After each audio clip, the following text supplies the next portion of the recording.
Hello കൂട്ടുകാരെ, എല്ലാവർക്കും സുഖമല്ലേ? അപ്പോൾ ഒരു പാനിലോട്ട് കുറച്ച് കൊത്തമര ഉണ്ടല്ലോ, അതും പിന്നെ കൂർക്ക ഉണ്ടല്ലോ, അതും കൂടെ ചേർത്ത് അടിപൊളി ഒരു ഐറ്റം ഉണ്ടാക്കിയെടുക്കാം. ഉണ്ടാക്കാനാണെങ്കിൽ വളരെ സിമ്പിളാണ് കേട്ടോ.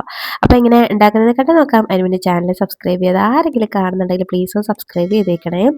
അപ്പോൾ ഇത് ഉണ്ടാക്കാൻ വേണ്ടി ഞാൻ കുറച്ച് കൂർക്ക നന്നായിട്ട് കഴുകി വൃത്തിയാക്കി എടുത്തിട്ടുണ്ട്. ശരിക്കും പറഞ്ഞാൽ ഈ കൂർക്ക വൃത്തിയാക്കുന്ന കാര്യം ഒരു വലിയ ചടങ്ങാണ് കേട്ടോ. അത് ഞാൻ ഒരു എളുപ്പ വഴി കാണിച്ചു തരാം. അപ്പം നല്ലപോലെ കഴുകി വൃത്തിയാക്കി എടുത്തിട്ട് ഇതിനി നമുക്കൊരു കുക്കറിലോട്ടൊന്ന് ഇട്ട് കൊടുക്കണേ.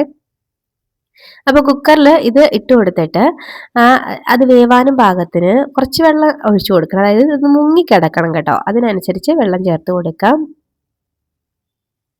വേണമെങ്കിൽ നിങ്ങൾക്ക് ഈ സമയത്ത് കുറച്ച് ഉപ്പിട്ട് കൊടുക്കാം. ഞാനിപ്പോൾ ഉപ്പൊന്നും ചേർക്കുന്നില്ല. ഇനി നമുക്ക് ഈ കുക്കർ ഒന്ന് അടച്ചു വെച്ചിട്ട് ഒരൊറ്റ വിസിൽ കേൾക്കുന്നവരെ ഒന്ന് വേവിച്ചെടുക്കാം. ആ ഒരു സമയം കൊണ്ട് ഞാനിവിടെ കുറച്ച് കൊത്തമര എടുത്ത് ദാണ്ടെ ഇതുപോലെ ഒന്ന് അരിഞ്ഞെടുത്തിട്ടുണ്ട്. കണ്ടോ, അത്യാവശ്യം നീളത്തിലാണ് ഒന്ന് അരിഞ്ഞെടുത്തേക്കുന്നത്. ഇതുപോലെയാണ് കേട്ടോ അരിഞ്ഞെടുത്തേക്കുന്നത്. ഇനി നമുക്ക് ഇതും ഒന്ന് വേവിച്ചെടുക്കണം. അപ്പോൾ ആ ഒരു കൂർക്ക വേവുമ്പോഴേക്കും ഇതും വേവിച്ച്, അപ്പോൾ ഞാനൊരു പാൻ ഒന്ന് എടുത്ത് അടുപ്പത്തേക്ക് വെച്ചിട്ട് ഈ കൊത്തമര അങ്ങോട്ട് ഇട്ട് കൊടുക്കുന്നുണ്ട്. ഇനി ഇതിലേക്ക് വേവാനും പാകത്തിന് കുറച്ച് വെളിച്ചെണ്ണ, എന്താണ് ഈ പറയുന്നതിൽ, കുറച്ച് വെള്ളം ഒഴിച്ചു കൊടുക്കാം കേട്ടോ. വെള്ളം ഒഴിച്ചു കൊടുക്കാം. ഇനി അതിലേക്ക് ഒരു ആവശ്യത്തിന് കുറച്ച് മഞ്ഞൾപ്പൊടി, ഒരു 1/4 ടീസ്പൂണൊക്കെ മഞ്ഞൾപ്പൊടി ചേർത്ത് കൊടുക്കാം. ഇനി ഒരല്പം ഉപ്പും കൂടെ ചേർത്ത് കൊടുക്കുന്നുണ്ട്. ഉപ്പും കൂടെ ചേർത്തിട്ട് നല്ലപോലെ ഒന്ന് മിക്സ് ആക്കി നമുക്കിതൊന്ന് കുക്ക് ചെയ്തെടുക്കാം. അപ്പം ഇതൊന്ന് അടച്ചു വെക്കാം. അപ്പോൾ ഒരുപാട് വെളിച്ചെണ്ണ ഒന്നും ഉപയോഗിക്കേണ്ടെന്ന് കരുതിയിട്ടാട്ടോ ഞാൻ ഈ വെള്ളത്തിൽ വേവിച്ചെടുക്കുന്നത്. അല്ലെങ്കിൽ വെളിച്ചെണ്ണയിൽ വഴറ്റി നമുക്ക് വേവിച്ചെടുക്കാവുന്നതേ ഉള്ളൂ. അപ്പോൾ ഞാനിതൊന്ന് അടച്ചു വെക്കുകയാണ്. ഒരു 5 മിനിറ്റ് കൊണ്ടൊക്കെ ഇത് സെറ്റായിട്ട് വരും കേട്ടോ. അപ്പോൾ അടച്ചു വെക്കാം. അപ്പോൾ ഇത് അവിടെ നിന്ന് വെന്ത് വരട്ടെ. അപ്പോൾ അതാണ്ട് ഒരു 5 മിനിറ്റ് ഒക്കെ കഴിഞ്ഞിട്ടുണ്ട്. കുറച്ചും കൂടെ വൈകിയായിരുന്നെങ്കിൽ ഇതെല്ലാം അടുക്കി പിടിച്ചു പോയാൽ. കറക്റ്റ് സമയത്ത് ഞാൻ എത്തി കേട്ടോ. അപ്പോൾ അതാണ്ട് വെള്ളമൊക്കെ വറ്റി കൊത്തമരയൊക്കെ നന്നായിട്ട് വെന്ത് വന്നിട്ടുണ്ട് കേട്ടോ. ഇതുപോലെ വെന്ത് കിട്ടിയിട്ടുണ്ട്. അപ്പോൾ നമുക്കിത് ഈ പാനിൽ നിന്ന് അങ്ങോട്ട് എടുത്ത് മാറ്റി വെക്കാം. മറ്റൊരു പാത്രത്തിലോട്ട് മാറ്റിയിട്ടുണ്ട്. ഇപ്പോൾ ദാണ്ടെ നമ്മുടെ കൂർക്കയെല്ലാം ഇവിടെ വെന്ത് വന്നിട്ടുണ്ട് കണ്ടോ.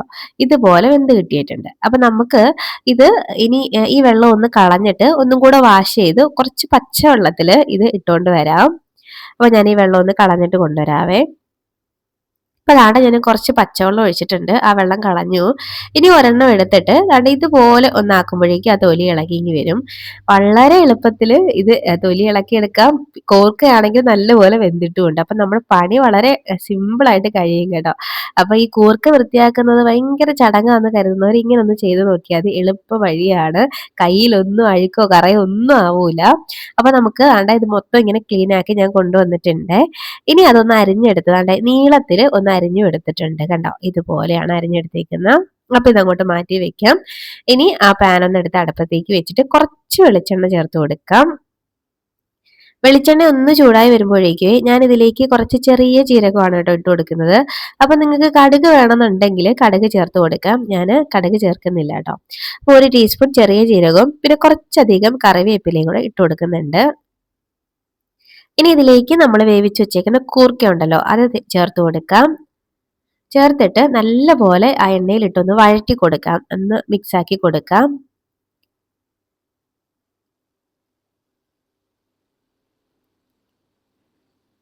ഇപ്പൊ ദാണ്ടെ നന്നായിട്ട് മിക്സ് ആക്കി എടുക്കുന്നുണ്ട് ഞാന്. അപ്പൊ നമ്മൾ ഈ കൂർക്കയിലോട്ട് ഉപ്പൊന്നും ചേർക്കാതല്ലേ വേവിച്ചത്. അപ്പം കൂർക്കയിലോട്ട് ആവശ്യത്തിനുള്ള ഉപ്പ് ഈ ഒരു സമയം നമുക്ക് ചേർത്ത് കൊടുക്കാം. അപ്പൊ ഇതിന് വേണ്ടിയിട്ട് മാത്രമുള്ള ഉപ്പ് ചേർത്താൽ മതി കേട്ടോ. ഇനി ഉപ്പ് അങ്ങോട്ട് ഇട്ട് കൊടുത്തിട്ട് നമുക്ക് നല്ലപോലെ മിക്സ് ആക്കി കൊടുക്കാം.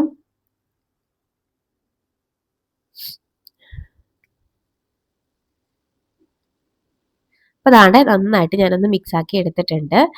ഇനി നമുക്ക് നമ്മൾ വേവിച്ച് വെച്ചേക്കുന്ന നമ്മുടെ കൊത്തമര ഉണ്ടല്ലോ, അതും കൂടെ ഇതിലേക്ക് ഇട്ട് കൊടുക്കുക. അപ്പൊ ഈ കൊത്തമര കഴിക്കാത്തവർക്കൊക്കെ ഇങ്ങനെ ഉണ്ടാക്കി കൊടുത്തു കഴിഞ്ഞാൽ അറിയാതെ കഴിച്ചു പോകും കേട്ടോ.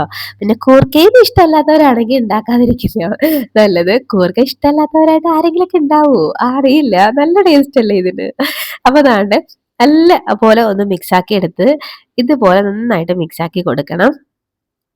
അപ്പൊ ഞാൻ ഇതിലേക്ക് ഒരു സംഭവം ചേർക്കാൻ മറന്നു കേട്ടോ, പച്ചമുളക്. അപ്പൊ നിങ്ങൾ പച്ചമുളക് ചേർത്തേക്കണേ. ഞാൻ ലാസ്റ്റ് സ്റ്റേജിലാണ് കണ്ടത്, പിന്നെ ഞാൻ ചേർക്കാനും പോയില്ല കേട്ടോ.